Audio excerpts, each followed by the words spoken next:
இந்த வீடியோ பார்க்குற எல்லாருக்கும் வணக்கம். இன்னைக்கு நம்ம சேனலில் பார்க்க போகிற ரெசிபி ரொம்பவே ஸ்வீட்டான டேஸ்டியான வாயில் போட்டனே கரையிற மைசூர் பாக் எப்படி பண்ணுறதுன்னு பார்க்கலாம். ஒரு கப் கடலை மாவை மீடியம் ஃப்ளேமில் 5 நிமிஷம் நல்லா ட்ரை ரோஸ்ட் பண்ணணும்.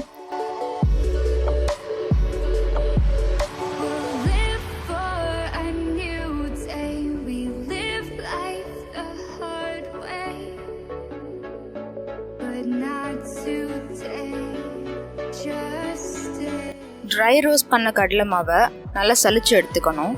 சலிச்சு எடுக்கிறதுனால என்ன ஆகும்னா மைசூர் பாக் அங்கங்கே கெட்டியாக இல்லாமல் ஈக்குவலாக ஸ்மூத்தாக இருக்கும்.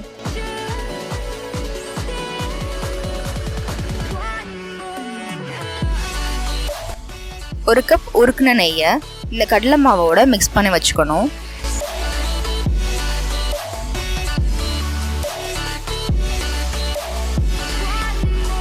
இப்போ மைசூர் பாக்கு தேவையான சர்க்கரை ஆட் பண்ண போகிறோம். ஒரு பேனில் 1 கப் சர்க்கரை எடுத்திருக்கேன். 1/4 கப் தண்ணி,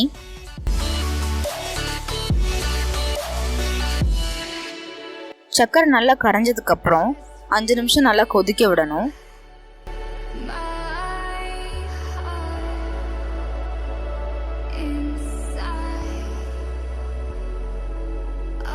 ஏற்கனவே ரெடி பண்ணி வச்சுருக்க இந்த கடலை மாவு நெய் மிக்சரை இதில் ஆட் பண்ணுறேன்.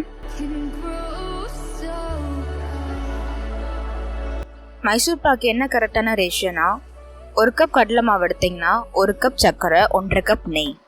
1 கப் நெய் ஆல்ரெடி கடலை மாவோட ஆட் பண்ணியாச்சு. இந்த 1/2 கப் நெய்யை கொஞ்சம் கொஞ்சமாக ஆட் பண்ணிக்கணும். ஃபஸ்ட்டு கொஞ்சம் ஆட் பண்ணிவிட்டு இதை நல்லா மிக்ஸ் பண்ணிக்கணும். அந்த கடலை மாவெல்லாம் அந்த நெய்யை அப்சர்வ் பண்ணிக்கும். இப்போ மிச்சம் இருக்க நெய்யை ஆட் பண்ணுறேன். இந்த டிஷ்ஷு ஒரு நான்ஸ்டிக் பேனில் பண்ணிங்கன்னா அடியில் பிடிக்காமல் இருக்கும். இப்போ 10 நிமிஷம் ஆச்சு. இது நல்லா கெட்டியாயிருச்சு. இதுதான் கரெக்டான ஸ்டேஜ். நம்ம ஸ்டவ்வை ஆஃப் பண்ணிடலாம். ஒரு ஃப்ளாட்டான பவுலில் நெய்யை க்ரீஸ் பண்ணி வச்சுக்கிறேன். நம்ம ரெடி பண்ணி வச்சுருக்கிற கடலை மாவை இதில் ஆட் பண்ணிவிட்டு மேலே இருக்க சர்ஃபேஸை நல்லா ஸ்மூத் பண்ணிவிட்டு உங்களுக்கு தேவையான பீஸை கட் பண்ணி வச்சுக்கோங்க.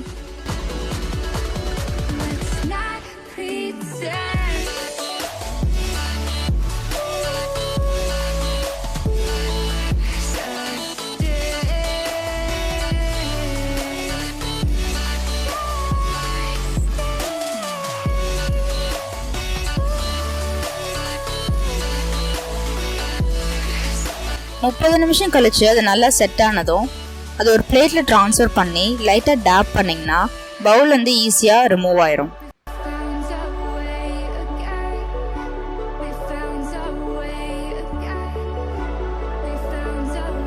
ஆல்ரெடி கட் பண்ணி வச்சிருக்க இடத்துல மறுபடியும் கட் பண்ணிங்கன்னா அந்த மைசூர் பாக்கோட ஷேப் அழகாக வந்துடும்.